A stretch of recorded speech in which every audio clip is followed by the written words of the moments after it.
Conoce más en cornerquito.com, un proyecto de Uribe y Schwarzkopf. Fin de espacio promocional y publicitario. Pues una mente lúcida, asequible. El vicepresidente de la República nos deja un mensaje optimizante y nos encanta haber conversado tan pocos minutos, pero ustedes sintonizaron, detectaron virtudes y lineamientos que nos comprometen y nos aseguran buen desenlace. Es una figura bastante bien escogida, no por la amistad que tenemos con él desde hace algunos años, porque conocemos de su lucha, de su propio emprendimiento familiar. Él es el referente de un colectivo de hermanos jóvenes, todos jóvenes, que han trabajado en función de los proyectos de su familia.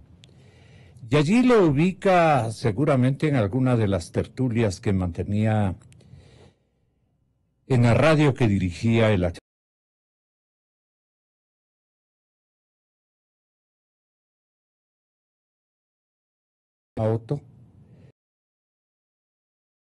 Lenin le convoca y le invita a que le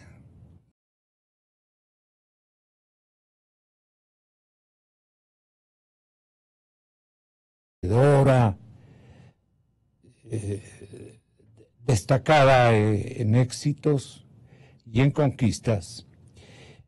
El periodista Lolo Echeverría, justamente en los últimos días, en el importante revista que él dirige, Criterios, que este número último está impresionantemente significativo en temáticas de coyuntura y en expectativas que genera leerla, pero abundantemente. Yo al empresariado ecuatoriano especialmente le estoy retando, le estoy convocando a los dirigentes comunitarios, a los estudiantes, a los universitarios, a los gestores de cambio, a los que quieren recobrar la vitalidad del Estado ecuatoriano, del Estado emprendedor, a través naturalmente de un afecto a la empresa y al emprendimiento. Les recomiendo leer, por ejemplo, este artículo de El cambio de la empresa privada en el 2019, que nos va a ilustrar el colega periodista Lolo Echeverría, director de Criterios.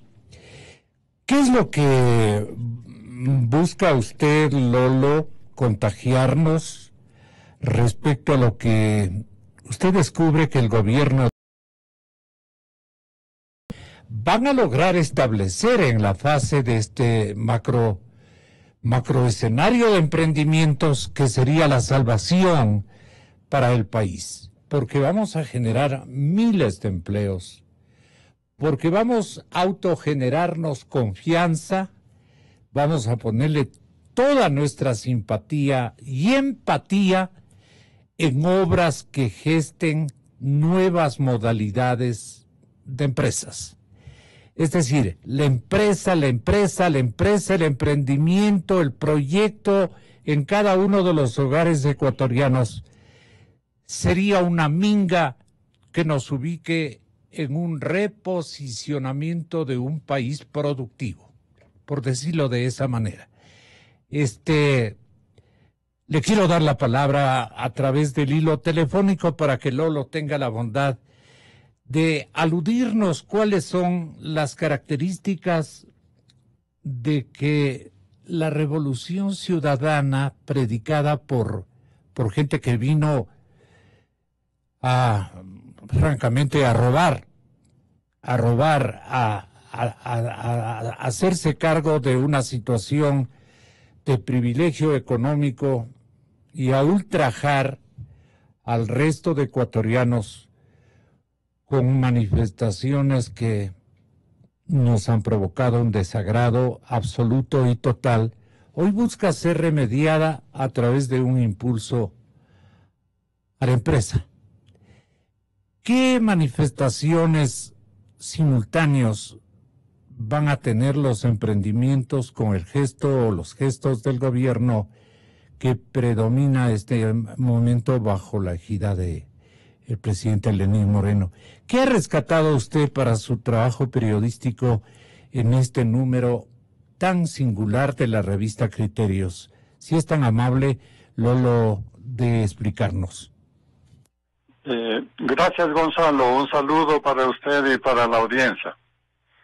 Mire, Gonzalo, hemos vivido en el país una década entera de desprestigio de la empresa privada y de la figura del empresario, estableciendo una imagen negativa como que solo se interesan en el dinero, que explotan a los trabajadores y evaden impuestos. Esta idea es perversa porque le hace daño al país entero. El presidente Moreno ha dicho que la empresa privada tiene que ser el motor de la economía. Y eso es correcto, ese es el cambio más importante que se ha dado entre la Revolución Ciudadana y el actual gobierno. Explíquenos más de este estereotipo nefasto que aludía usted en su artículo y que quise transmitir, pero estaba en tremendo apuro el segundo mandatario. Pero no sé si le escuchó y vamos a reprisar algunos puntitos, un puntito editado del pensamiento del segundo mandatario que le puede servir y ayudar a lo que localiza usted en su artículo de interpretación del momento empresarial y gubernamental, Lolo. Sí, le escuché con un mensaje muy positivo, de confianza en el futuro, muy optimista. Pero una de las obligaciones del periodismo, y en eso coincide también el empresariado, es la necesidad de conectarse. La realidad es que estamos en un momento muy crítico de la que es uno de los mejores meses del año, han bajado y que todavía continúa en exceso, un exceso de gasto corriente en el gobierno superior a los ingresos reales, producto del trabajo de todos los ecuatorianos. Entonces hay cosas graves que hay que corregir. Y para corregir eso, se necesita un plan económico sólido y que se vaya cumpliendo y que se vaya verificando en su cumplimiento. Partiendo de una nueva concepción de la economía, quiero entender. Por supuesto, por eso he comenzado señalando la diferencia que hay entre un gobierno que se creía autónomo, empresario, productor, que era dueño de los recursos y distribuidor de los recursos y que no necesitaba de la empresa privada, con un gobierno que ha señalado que el motor de la economía es la empresa privada, porque es la que genera puestos de trabajo, es la que genera la riqueza nacional, de tal manera que si no le damos la posición que tiene a la empresa privada y no le damos a los ecuatorianos la ambición de que todos seamos emprendedores, empresarios o parte fundamental de la empresa, entonces no va a salir adelante el país. Entonces no hay economía hacia el futuro.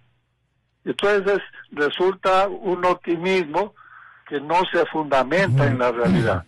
Ahora, me parece, Lolo, que se necesita, como nos aconseja su compañera de redacción en la Cámara, Estefanía Montalvo, una chica que ha escrito que urge potenciar la marca de ser empresario. ¿Qué es ser empresario este momento en el Ecuador? Esto ha cambiado de un tiempo a esta parte, Lolo.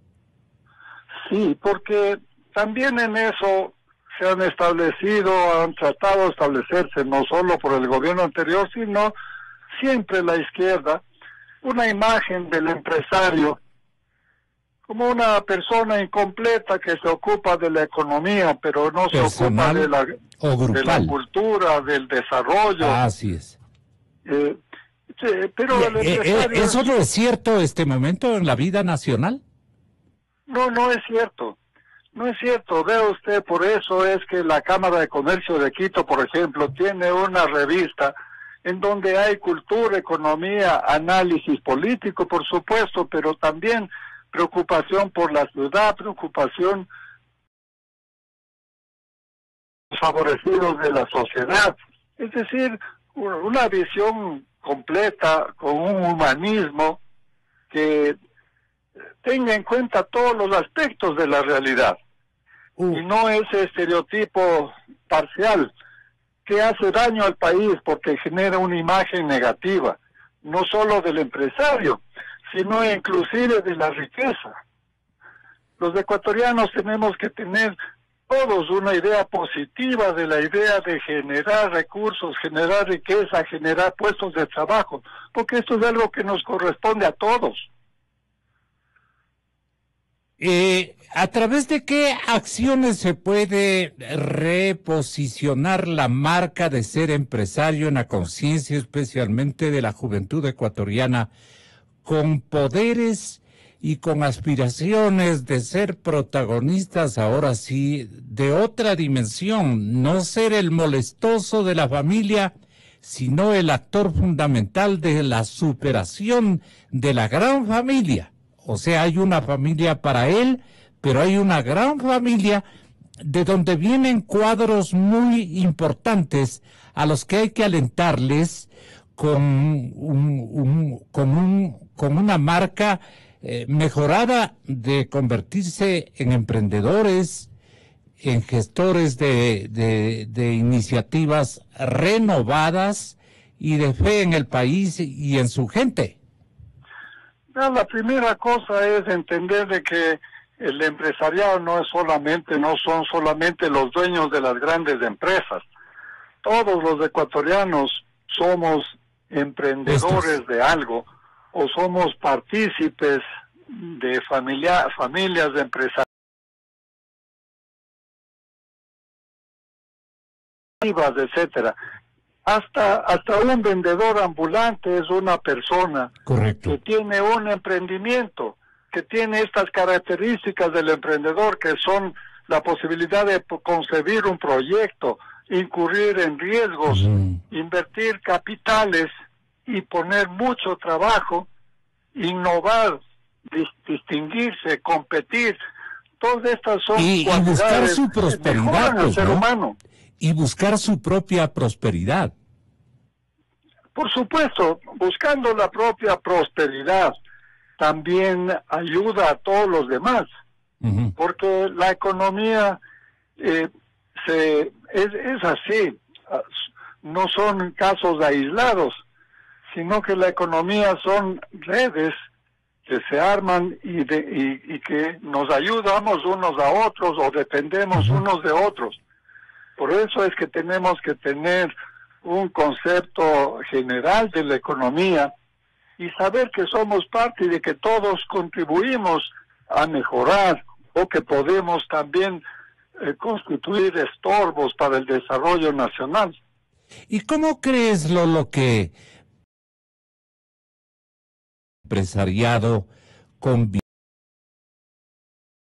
biatismo ético, que es el nuevo ejemplar de emprendedor que requiere nuestro país y que requiere la sociedad mundial en estos momentos? Los países que han tenido éxito, que han progresado, los ejemplos exitosos nos enseñan que hay que tener primero incentivos. Para eso sirven los gobiernos, las instituciones, los gremios. Es lo que dijo el vicepresidente esta mañana. Correcto, pero no solamente es de eso, hay que dar incentivos, por supuesto, pero también hay que tener desde la educación, hay que dar ideas positivas de lo que es el emprendimiento, hay que valorar las ideas novedosas, innovadoras, y hay que dar un clima adecuado para para los negocios, para los emprendimientos. De tal manera que si en la educación, en los discursos, en los mensajes, se genera ese espíritu de emprendimiento y se premia a los que tienen éxito en vez de castigarlos, entonces los países surgen. Así es como han tenido éxito los países desarrollados, Gonzalo. Así es.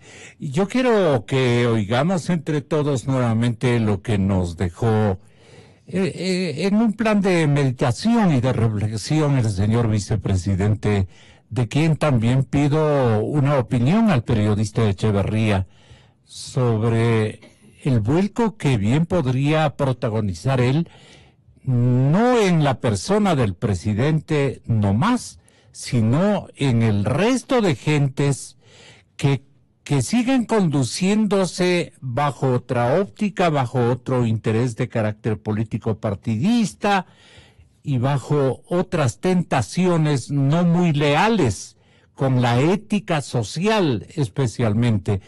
Entonces, en el gobierno todavía están cohabitando falsos cuadros que no representan a un morenismo reformado, si cabe el término, o que busca rescatar la decencia ética, los valores más importantes de la honestidad, como para ser los compañeros infallables en una acción de producir empresas, de generar emprendimientos.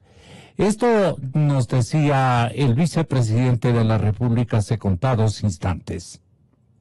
Ese es el Ecuador del 2030. Tenga la oportunidad de sanarse igual que su hijo o que mi hijo. Ese es el Ecuador del 2030. En un marco de emprendimiento, de desarrollo, de prosperidad.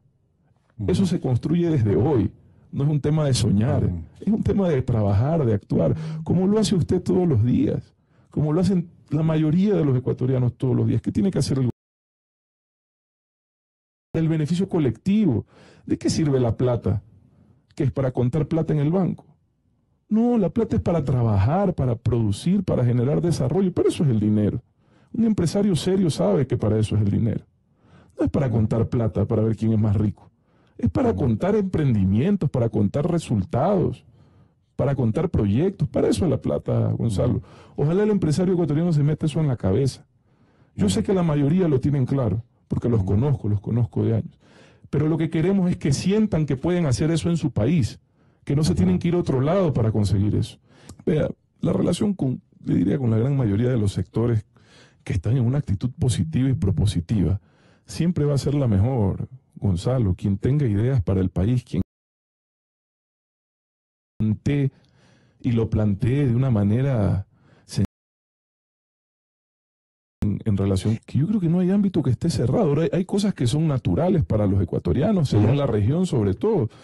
Pero vea usted, nosotros somos un país agrícola, tenemos un excelente ministro de Agricultura, excelente, AAA. Estuve ayer hasta las 10 de la noche trabajando con él. Que es muy bueno y que es un gran trabajador. Ecuatorianos, aprovechemos el gabinete que el presidente Moreno ha armado para sacar adelante las cosas importantes. Hemos recuperado el ambiente de paz que el país necesitaba para resolver la confianza para el emprendimiento también. Hemos recuperado la confianza. Estos son los puntales, digamos, de un ejercicio de reflexión que le animamos a transferirnos al vicepresidente Otto. Y entonces estamos muy satisfechos que esta nueva corriente se va imponiendo, y creo que Otto refleja la intencionalidad y las buenas acciones que quieren, a través de los emprendimientos, sumarse a una corriente renovadora de trabajo, de actitud, los jóvenes ecuatorianos. Hacia allá nuestras esperanzas. Y Otto dice, Moreno va a dejar más o menos bien preparado esta instancia, bien preparada, esta premisa para alcanzar un desarrollo mancomunado en todos los sectores sociales de nuestro país a través de esos emprendimientos. ¿Qué le parece a Lolo Echeverría esto?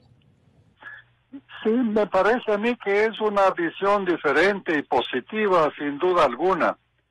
Y también es correcto que le ha correspondido al gobierno del país de hacer correcciones fundamentales que no era fácil. En realidad ha sido un privilegio el contar con este presidente porque tenía las cualidades apropiadas para hacer esta regeneración institucional que necesitaba el país. Se trata de una regeneración, ¿no? Sin duda alguna, porque el país quedó destrozado, destruido por un ejercicio que buscaba simplemente el acumular poder en una sola función del Estado, en el Ejecutivo, y en una sola persona, el presidente. Y esto es una perversidad política y es una fatalidad. Corrupción, pero ¿por qué el pueblo ecuatoriano tenemos que darnos una respuesta equivocada, pero que nada tienen que ver con el perfil de este otro hombre joven seleccionado por el señor presidente Moreno, con otras características? Lo que te invito es a que hagas un cotejamiento, Lolo, entre Correa y Otto. La gran diferencia, no obstante que en la misma latitud de edades los ha conocido ahora el primer mandatario ecuatoriano, Lenín Moreno.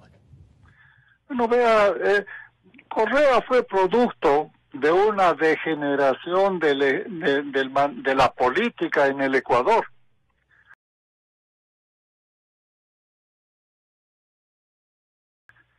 Porque los electorados, cuando se deteriora la política, lo que buscan en la elección, más que el futuro del país, es castigar el pasado. Y esto es lo que nos ocurrió. Por eso una visión optimista que está pretendiendo regenerar las instituciones también mejorará la práctica política y nos dará una visión más coherente de lo que es la gestión política y la actividad política.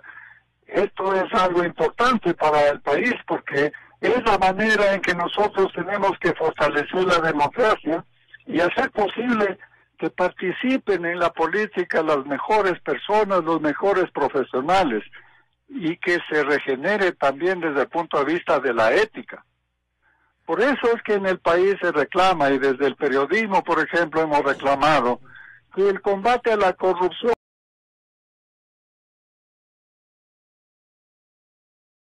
se ha negado el gobierno asistencia internacional para el combate a la hacer el seguimiento de los dineros robados para recuperarlos. Eso sería un tema que le daría más confianza al país que cualquier otro. Me faltó preguntarle aquello, si hay algunas iniciativas, aunque se refirió en partecita a esa temática, de encontrar organizaciones que tanto en Europa como en Norteamérica nos puedan ayudar a ubicar el destino de los dineros robados por el correísmo. Es la pregunta del millón en este momento, Lolo. Así es, y es una tarea muy difícil. Desgraciadamente, no vemos que nuestras instituciones tengan la fuerza, la especialización, los recursos adecuados para emprender en esta tarea. Por eso era preciso apelar a la asistencia internacional. Naciones Unidas tiene expertos en el seguimiento de esas tareas, porque la corrupción, como se ha dicho, ha sido una obra de conglomerados internacionales, porque no es una cosa nacional, no es delincuencia nacional, es delincuencia internacional, y entonces necesitamos asistencia internacional con especialistas para poder hacer el seguimiento del dinero y poder establecer las responsabilidades y la posibilidad de recuperar el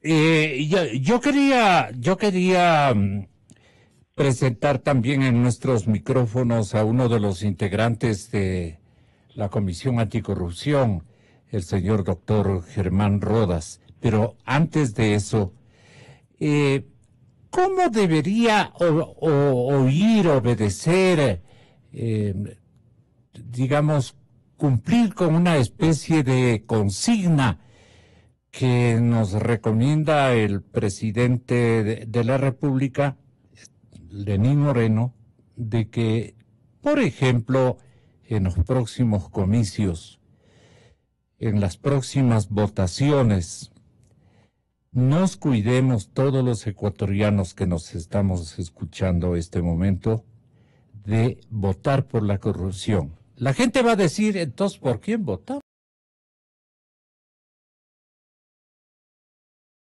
Según lo que la misma gente menciona. No es tan así, dirás tú, Lolo, y dirá seguramente nuestro próximo invitado.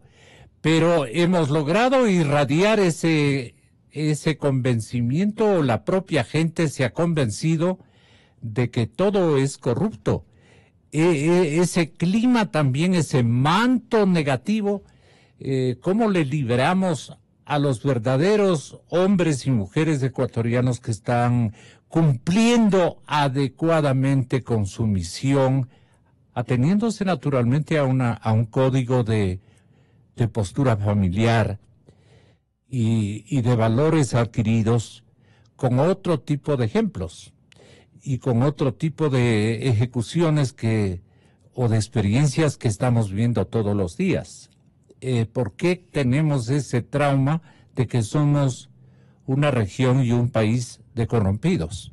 ¿Cómo podríamos librar esa lucha los periodistas, los medios de comunicación colectiva y los sectores empresariales organizados? ¿Qué deberían hacer o predicar con el ejemplo en estos instantes, Lolo? Bueno, a todos nos corresponde poner por delante los valores éticos en el cumplimiento de todas las leyes, en el pago de impuestos, en las relaciones comerciales, en todo. Porque el problema es que cuando vemos que hay impunidad, entonces generalizamos y decimos todos los políticos son ladrones. Por eso es importante la lucha eficaz contra la corrupción. Mire, si usted tuviera aquí en este momento un equipo de analistas internacionales auspiciados por Naciones Unidas luchando contra la corrupción, ¿usted cree que los corruptos se presentarían de candidatos? Tendrían miedo. Por eso es fundamental que haya eficacia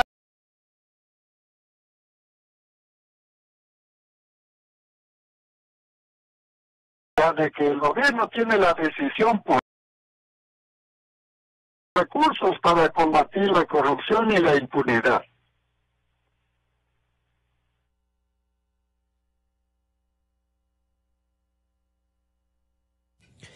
Sobre la situación colombiana. Y si tengo tiempo, les leo en cuestión de instantes lo que ha descubierto la prensa colombiana. Existe este momento en la ciudad y en un banco concretamente de la capital de la iglesia, del epicentro de la Iglesia Católica, la ciudad de Vaticano. Manuel Santos,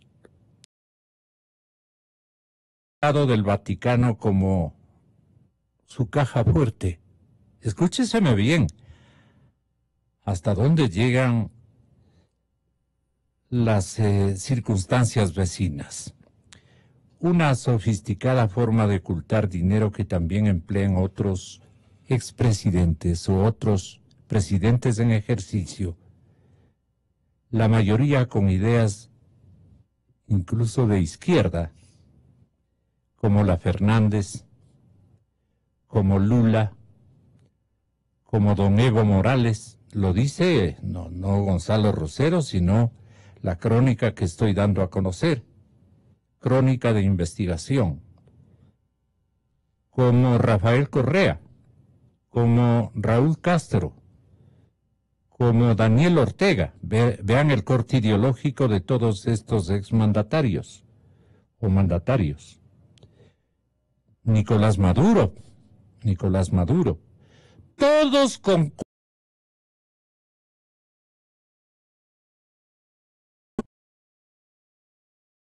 las IOR, antes conocido como el Banco Ambrosiano, dependencia bajo investigación desde el año 2010 por una serie de operaciones relacionadas con posible lavado de dinero de particulares a través del IOR, del IOR. El expresidente de Colombia, Juan Manuel Santos, figura como dueño de una cuenta, imagínense, Germán, la 0013-16764, con un saldo de $390 millones asociados a la compañía Global Tuchon. La misma firma que apareció en el informe conocido como Papeles del Paraíso, que señalaba dineros ocultos en Barbados, dineros del mismo mandatario o exmandatario colombiano. No es una simple coincidencia que Juan Manuel Santos haya escogido el Banco del Vaticano para guardar esa gruesa suma de dinero cuya procedencia es bastante sospechosa y desconocida. Así, ¿qué proceso de lucha contra la corrupción está de alguna manera disimulando o acogiendo esos dineros en un banco de su propiedad? Vergonzante, ¿no? El asunto. Germán, el último exhorto de su parte para ver cómo el empresariado ecuatoriano, la empresa privada nacional, se recompone. No ha dado motivos en últimos tiempos, pero se recompone de estos falsos líderes políticos que hacen de las suyas finalmente, ¿no? Aficionados al dinero mal habido. Esto es lo que resiente al resto del estamento social de América Latina. Doctor Germán Rodas, desde la Comisión Anticorrupción, ¿qué comentario, el único que le pido, usted se dignaría a concretarnos? Tenga la bondad. Muy gentil, Gonzalo, buenos días. Yo voy a ser también un poquito breve. Estoy saliendo a cumplir una de las tareas que nos corresponden el día de hoy, reconocimiento de firma y rúbrica en relación al tema. Perdone por haber interrumpido, pero díganos lo que pueda decirnos por el tiempo. Claro, muy amable. Yo creo que el exhorto del presidente es válido, pero eso nos demuestra que no se han tomado acciones previas por parte de organismos que debieron haberlo hecho, por ejemplo, después de la aprobación de la consulta popular de febrero del año pasado, en el sentido de la muerte civil, y la Asamblea Nacional le queda debiendo al país la ley que debió haber impedido el que algunas personas sean candidatas o candidatos y que efectivamente ahora no nos tengan con el susto de que pueden llegar a los cargos, además haciendo campaña pública como que no ha ocurrido nada en el país y hablándonos de lucha anticorrupción. Ese despropósito se lo debe, entre otras cosas, a la Asamblea Nacional, que como siempre anda en rémora frente a los requerimientos del país. Eso por señalar algo. Pero además, miremos cómo la propia Fiscalía, con el anterior señor Pérez Reina, quedó asimismo debiéndole al país la lucha que se había comprometido, salió de ese cargo, nadie sabe por qué, y como en este momento una subrogante trata de hacer algo, pero seguramente poco, porque ya deberá ser reemplazada. Una Corte Nacional de Justicia que tampoco ha actuado, porque allí están todavía algunos grupos y algunos abogados que se pertenecieron a la mafia anterior, de tal suerte que no hemos tenido posibilidad de avanzar en esa lucha, porque hay un engranaje que todavía no se ha caído.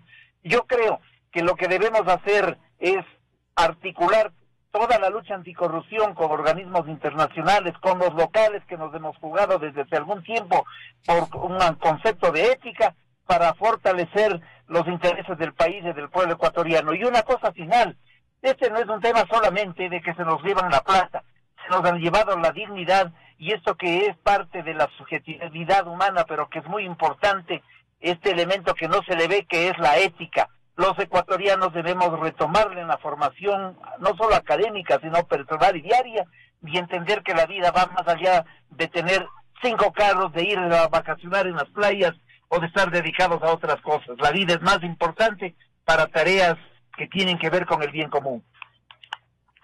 Muchas gracias, muy amables a todos por la atención dispensada. Estaremos hablando, Germán. Muy buenos días y muchas gracias por su comentario.